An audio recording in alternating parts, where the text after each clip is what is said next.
Alright, so we are on some part, I'm not really sure which one, but in any case, we left off right here at Sanchoniatho and his cosmogony. So let's get into this. So it's a Greco-Roman author. I forget what time period it's from. It's from an earlier video we actually disclosed when he was alive. Let me see. Let me just look it up real quick.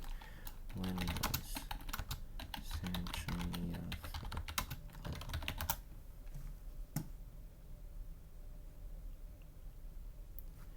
So he was written about by Philo of Byblos, right, in the, let's pull it up, in the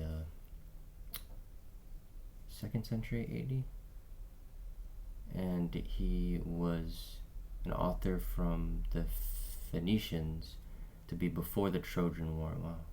So these were like, maybe possibly even like Hittites, or like the northern Turkish tribes, or Urartians, possibly descendants of that group. And I'll go into detail about that stuff in a later video. I have other books to look at and can go over that stuff, but let's continue with where we left off from the last video. So the cosmogony, he supposes that actually before I start, I don't think I'm going to read this left side, because this left side is usually going to be, I think, in like either Greek or Arabic, and I'm really not familiar with that language, more so because I'm still, I only know so many languages and I'm only doing so many things. You can only do so many things as a human being, right? So I never really took the time to learn all these languages. I know like Spanish and hardly any French and Japanese, but I am translating some like ancient Akkadian stuff, and I do kind of like, I only understand a little bit of Latin, mostly because of like taxonomy of like animals and stuff like that, and like flora. So I mean, I'm as like far as reading these, like I can't read this. Like I don't know if this says like Fey Pack. I don't know how to pronounce that. I wish I did. I mean, it looks like more modern, not necessarily modern Greek, but it's not ancient Greek. This is not a type of Greek, I don't suppose, that would be from well, actually, you know what? This may be a rewrite of something, because I think in the New Testament is written in ancient Greek, and ancient Greek doesn't have any spacing like this, so this might be a more modern composition of the Greek texts. So whatever edition that Cory has that he's reading out right here, I suppose that it's like been automatically separated on purpose to kind of distinguish the words themselves. Otherwise, this could be Phoenician for all I know. It looks Greek to me, but I can't say for certain. It definitely looks Greek. I mean, that's Omega, that's Rho, that's something. I use that for like transmission signals and stuff like that in electrical engineering. So looks like a musical note, kind of. So I guess we'll just start reading and drink some coffee.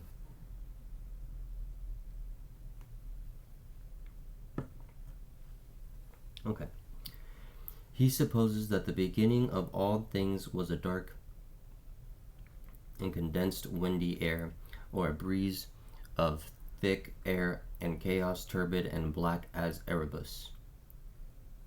Oh, what is Erebus? Should we look that up?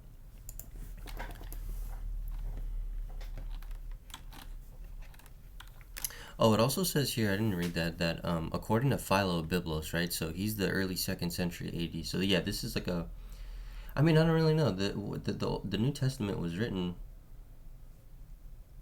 right around the same time, right? So I mean, if it was written, let me see. I don't know what language was the New Testament written in?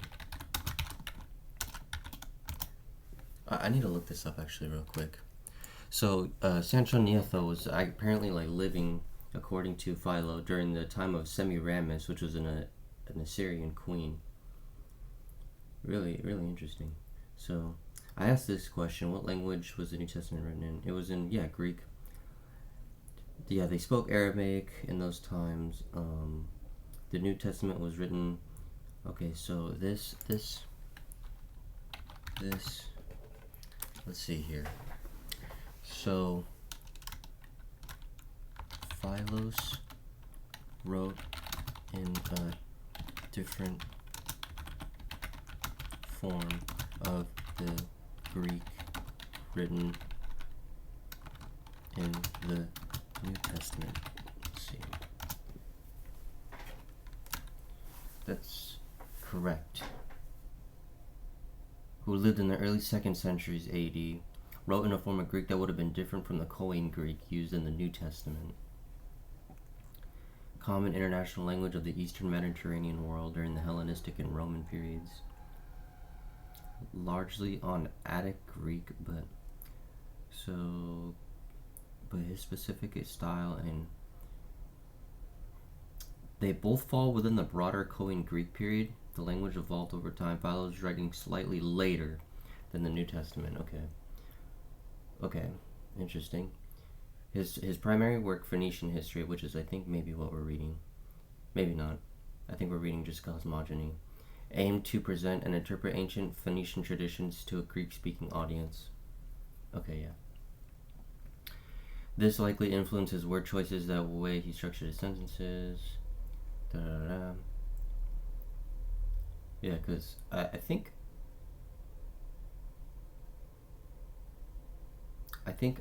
the way they formatted this is to have spaces.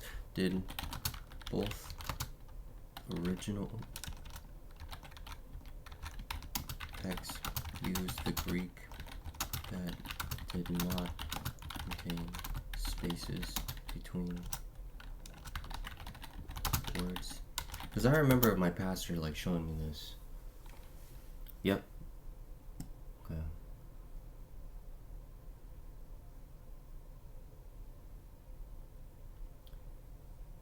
Both the original text of the New Testament and the writings of Sanchoniathon, as presented by Philos of Byblos, so Philos of Byblos would have been written in Greek that did not contain space. Okay, so these are intentionally spaced. Okay, so this is how Cory formatted it. This is not necessarily how it was originally looked as. Not that it's gonna be any different, but just so we're aware. It's just a little critical thinking I like to do. So let's continue. Where did we leave off? And that these were unbounded and for a long series of ages destitute of form. But when this wind became enamored of its own first principles, the chaos, and an intimate union took place, that connection was called pothos. And it was the beginning of the creation of all things, and it, the chaos, knew not its own production, but formed its embrace with the wind generated mot, which some call illus, mud. Okay, wait, hold on. Where's that word? MWT. So that's that. Okay, so, oh, look, is this? This is right here. Which some call illus. Okay. Alright. But others, the putrefaction of a watery mixture. And from this sprung all the seed of the creation and the generation of the universe. This union among the heathens, and particularly among the Phoenicians, was symbolized by an egg enfolded by a serpent, which disjunctively represented the chaos and the ether, but when united, the hermaphroditic first principle of the universe, or Cupid, or Pathos. Okay. The universe, Cupid. I don't know what they mean by that. I just think of the boner. Dude. This is really interesting right here. Illus, like using the word illus, and that's synonymous with the word mud. So some call it mud or mot, and then others call it illus. And then in the Atra Hasis, you use the word ilu. It's like in like I think one of the first 5 lines they use the word ilu to denote as the word for God. So God maybe meant wind originally, but ilus means wind, and mot means. When they say mud, I don't know what this means. Like, I don't know what he's intending by that. All right, let's continue. And there were certain animals without sensation from which intelligent animals were produced, and these were called sophasemen. Okay, that is, the overseers of the heavens. And they were formed in the shape of an egg.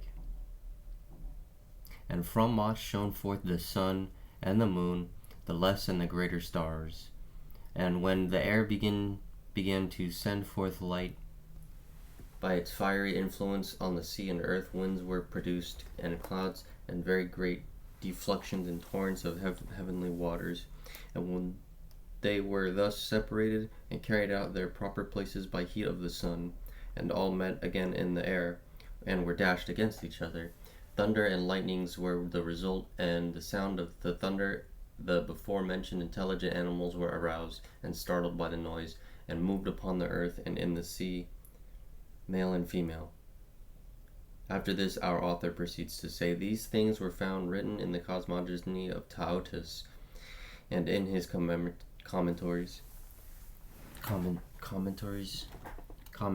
were drawn from his observation and the natural signs by which his penetration he perceived and discovered, and with which he has enlightened us. Okay, so who is Taotus? I know I mentioned this before. Honestly, I forget. I have to go back to like the older videos that we looked. Taotus is a figure from Phoenician mythology according to the writings of Sanchoniathon as relayed by Phallus. He is said to be the son of Mysore. So Cronus is said to have bequeathed the land of Egypt to him. Philo-Biblos claim that Sanchoniathon diligently researched the history of Taotus, considering him the first among all people to conceive of writing and begin composing records. Yeah, here we go. The Egyptians supposedly called him Thoth, and translated his name as Mercury's by the Greeks. He's said to written a work called the Commentaries, in which he discussed the creation. So Thoth.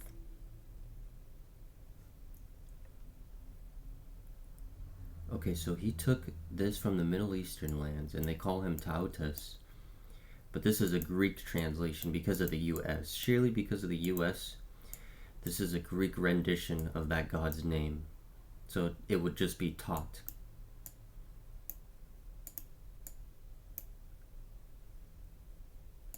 Interesting. Yeah, see Tao. Oh, maybe that's not it. Tao. Tao? Yeah. Interesting. Alright, well, let's continue forward. In which she perceived a lot. Wow, that's crazy. So Thoth wrote this, and he's like a legendary figure, but he's kind of like known in the Phoenician lands, even so, as like being like an ancient script writer. And if you know about like Egyptian history, you know like Thoth is like the ancient like scripter, like he wrote like the Emerald tablets or what have you, and you know he is related to Hermes, and the Greeks take that as a rendition of that god. So I mean, for them to be saying that like this is the same person, that's like, I don't know. I mean, he could have just taken the information that was already known like that, like how they knew, and just called him like Taotus or Tout. It seems to be like his name is like Tot or Tout. Let's continue. Afterwards, declaring the names of the winds Notus, Boreas, and the rest, he makes this epilogue. But with these first men consecrated the productions of the earth, and judged them gods, and worshipped those beings upon which they themselves lived, and their and all their posterity, and all before them. To these they made libations and sacrifices. Then he proceeds. Such were the devices of their worship in accordance with the imbecility and narrowness of their souls. Of the winds Colpius and his wife Bao, which is interpreted night, were begotten two mortal men, Aeon and Protagonus so called, and Aeon discovered food from trees. The immediate descendant of these were called Genus and Genea, and they dwelt in Phoenicia. And when they were great droughts, they stretched forth their hands to heavens towards the sun.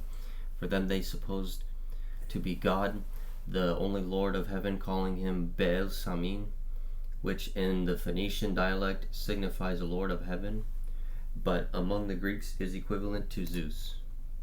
Afterwards, by Genus, the son of Aeon and Protagonus, were begotten mortal children, whose names were Phosphor and Phlox. These found out the method of producing fire by rubbing pieces of wood against each other, and taught men the use thereof. These begat sons of vast bulk of height, whose names were conferred upon the mountains which they occupied. Thus from Cassius,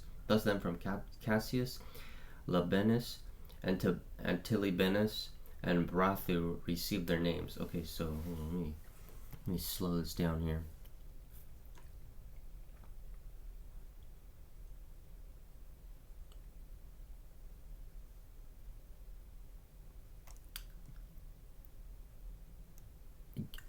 You know what I'm gonna do, dude, is I'm kind of skeptical of this sentence right here. I'm gonna pull up Gemini, right? So we're gonna pull up, I'm gonna do something, because I'm kind of curious. Damn it, I can't take a picture. Because I'm like screen recording right now, so if I try to take a picture, it's gonna end the video.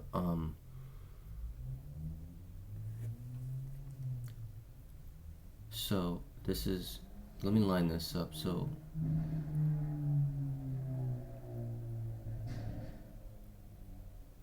after the genus of the sun, where's Protagonus? Okay, so that's Protagonia. Those names were Phos. The other, see, something right here is getting translated that we're not seeing. This is, dude, this is a weird sentence. Shoot, dude. I don't know, something doesn't look right. This translation doesn't look like this translation. Oh, this has me like kind of like intrigued.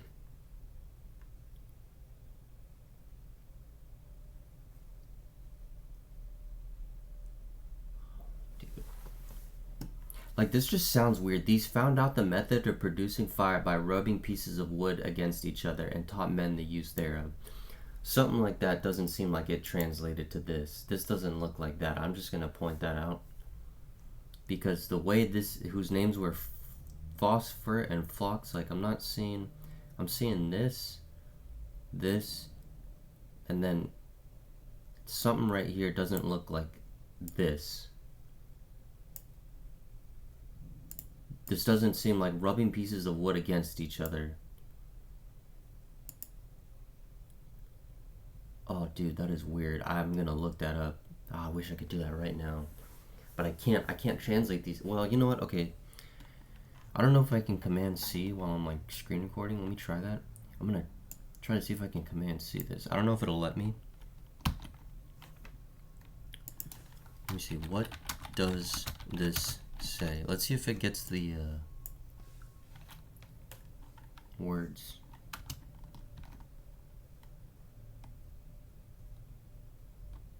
Does that look right?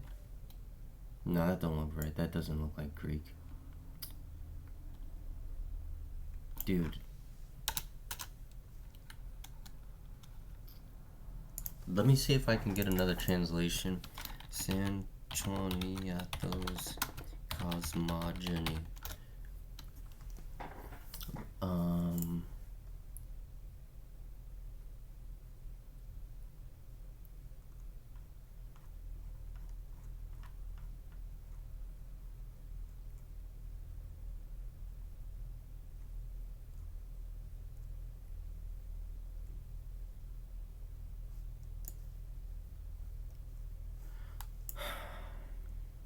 Oh, is this it?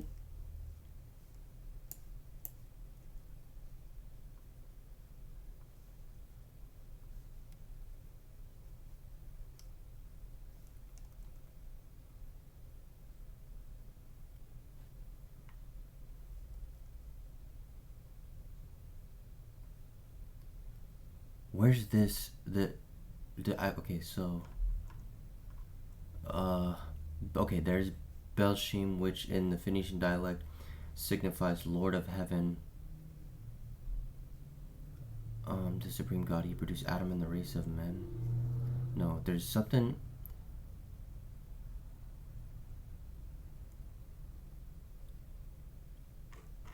Let me go from the top real quick. I'm trying to line these up. Sorry guys. This just kind of like, I don't know, that was so weird how I thought that. I was like, wait, that doesn't seem like a correct translation. Let me go back to the top and like kind of work my way down. Okay, so yeah, dark and condensed windy air. The breath hovered over chaos. Chaos had no end. So it seems like they're broken up already. And it made itself a mixture, and this was called desire, and desire was... This is not even a good translation either. What is this crap? The chaos mingled with Mot. Mot was born, and Mot came a seed of creation, and Mot was the father of all things. Mot was shaped like an egg, and the sun and the moon, the stars, the great constellation, then shone. But... Dude, I gotta...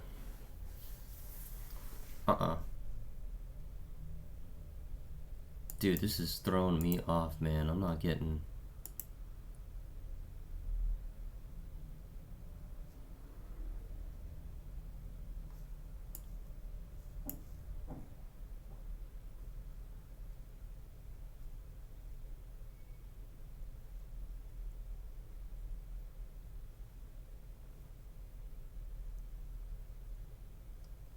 Okay, so yeah, they got the shape of the egg right.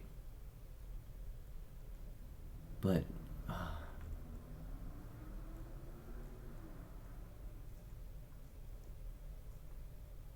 the wind was generated. The wind came odd. Some say this was mud. Some say that oozed from a watery mixture, and it came from this hole, which some call Ilus. See, that's not... dude.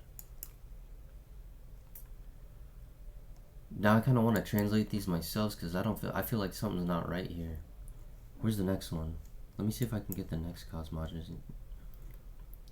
The next cosmogony. Where's the next page? So this is from his prepar. Let me see. And afterwards, the seniors the children, their names were the method of producing fire by rubbing. See, this is directly taken from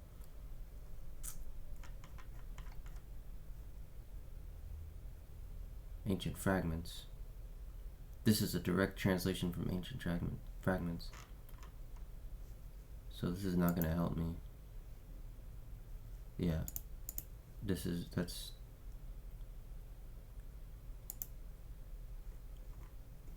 Dude, what?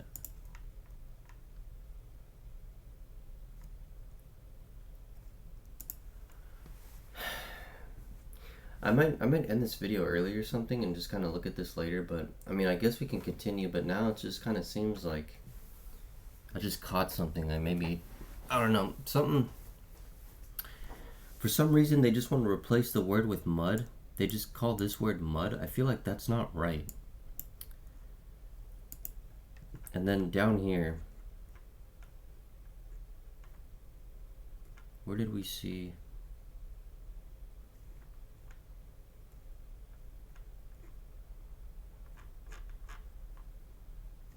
This doesn't seem right either. Like, this is just a red flag for me. I don't know. Rubbing pieces of wood against each other. This doesn't seem like what it's saying here. This doesn't look anything like what it looks like right here. Just by looking at like the way this sentence is structured. Because I see these names. But I don't like... Something just doesn't seem right. It just doesn't seem like these names are so different from what these are saying. Like, I know these are like maybe Greco-Roman renditions of the names, but I don't know. Something's like... because it says this is the next line, so this next line is connected to that.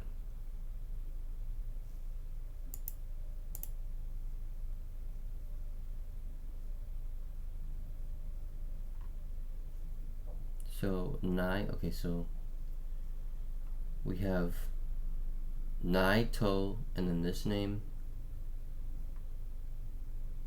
Yeah, we have Cassius. That seems like that one, and then so Libanus, and then the next one Tibelinus, and then there. Okay, so this like Zai or Nai. So Nai Phos, Nai Per, and then see like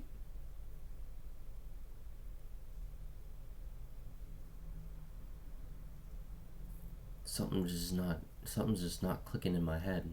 See, the genus of the son of an mortal children. So Aeon, right? So that's that, and Tevos. Is this name? Yeah. See, I gotta translate these myself, dude. This just doesn't seem like a right translation. Something's just throwing red flags for me all over the place right here. Not that he got it wrong on purpose. I'm not saying like, oh, he's like, deceiving or something like that. It's more so just like maybe he got a wrong translation of this, or like maybe this is more polished now today, because something right here just does not seem right. And like I just keep looking at these. I'm gonna have to make this video kind of short, and I want to like maybe re-go over this, but we'll start right here in the next video. But then I'll kind of like go over what I found from these lines. So let me like take a look at these translations real quick, and then I'll probably like sum up what I found in the next video, and we'll dig into that, because this is, I don't know, man, this is tripping me out. So yeah, I'm gonna end it here kind of early.